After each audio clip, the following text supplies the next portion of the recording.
हिजो बेलुका जब पूरा नेपालको नजर रोड टु यूएफसी को अक्टागनमा टिकेको थियो, तब एउटा नेपाली कम्ब्याट लिजेन्डले विश्वको अगाडि इतिहास रच्दै थियो। हो रविन्द्र दाहाल। विश्वकै सबैभन्दा ठूलो फाइटिङ स्टेज यूएफसी को यात्रामा विपक्षीलाई रिङ भित्रै ढालेर जब उनले विजयको गर्जन गरे, तब करोडौं नेपालीको छाती गर्वले फुल्यो।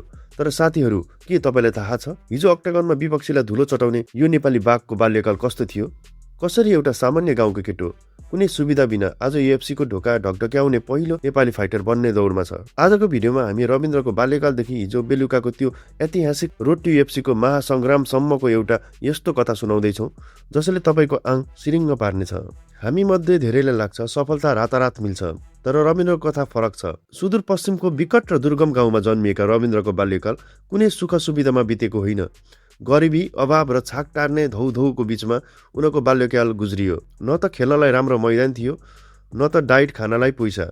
तर एउटा कुरा भने उनीसँग प्रचुर मात्रामा थियो, त्यो हो कहिले हार नमान्ने जिद्दी स्वभाव र बलियो मुटु। सानै उमेरमा परिवारको आर्थिक अवस्था सुधार्ने र देशका लागि केही गर्ने सपना उनको आँखामा सलबलाउन थालिसकेको थियो। मार्शल आर्ट्स र फाइटिङ प्रतिको भोकले रविन्द्रलाई गाउँमा मात्र सीमित राख्न सकेन। उनी काठमाडौँमै भित्रिए, तर काठमाडौँको त्यो सहर जति झिलिमिली छ, नयाँ मान्छेका लागि त्यति नै निष्ठुरी पनि छ। गोजीमा पैसा थिएन, बस्ने राम्रो ठेगाना थिएन, तर रविन्द्रले आफ्नो लक्ष्य कहिल्यै बिर्सिएनन्। जिम धाउनु, कडा ट्रेनिङ गर्नु र रातभरि आफ्नो खेललाई कसरी सुधार्ने भन्ने चिन्तामै उनका दिनहरू बित्न थाले। कयौं पटक डाइटको अभावमा उनी भोकभोकै पनि सुते होलान्। कयौं पटक चोट लाग्दा ओखती गर्ने पैसा नभएर आँसु पिए होलान्, तर उनी रोकिएनन्, किनकि उनलाई थाहा थियो अँध्यारो रात जति गहिरो हुन्छ, बिहानीको सूर्य त्यति नै चम्किलो हुन्छ। उनी केवल एउटा सही मौकाको पर्खाइमा थिए र अन्ततः हिजो त्यो ठूलो मौका आयो। संसारभरिका खेल प्रेमीहरूको आँखा रिङमा टिकेको थियो। विपक्षी फाइटर नेपालका रविन्द्रलाई कमजोर ठानिरहेका थिए, तर उसलाई के थाहा, रविन्द्रको रगतमा नेपाली वीर गोर्खालीको इतिहास बहेको छ। फाइट सुरु भयो। पहिलो राउन्डमै दुवै बीच कडा टक्कर पर्यो।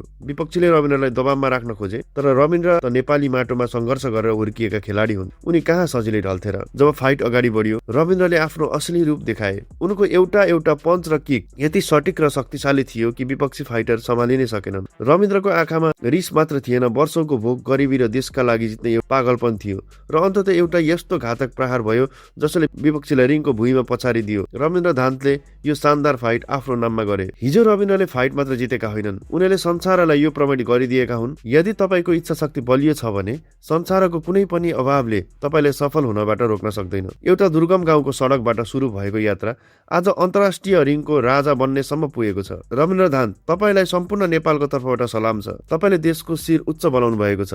साथीहरू, रविन्द्र दाहालको यो कडा सङ्घर्ष र हिजोको ऐतिहासिक जितबारे तपाईँको विचार के छ?